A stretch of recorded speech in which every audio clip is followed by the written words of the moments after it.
O Partido Popular de Boiro denuncia a situación que están a padecer moitos veciños de Triñáns, Cimadevila ou Cabo de Cruz, entre outras zonas do municipio, polos cortes e a falla de presión na rede municipal de auga.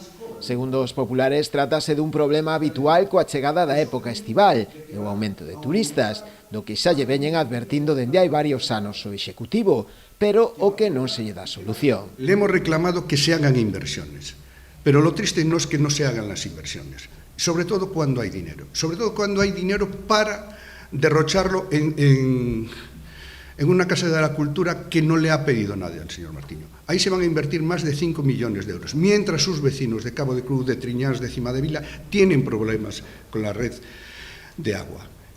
La soberbia del señor Martiño no le da para reconocer sus errores y reconocer que no tiene un plan para las inversiones necesarias para garantizar los servicios básicos del ayuntamiento. Y el agua es el principal servicio básico que tiene que garantizar un gobierno municipal.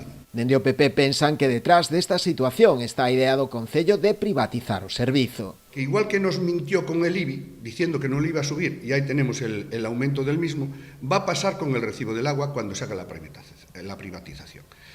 Es necesario una inversión mínima de entre 3 y 4 millones de euros en la red de agua municipal para garantizar la presión y el suministro a la totalidad del ayuntamiento.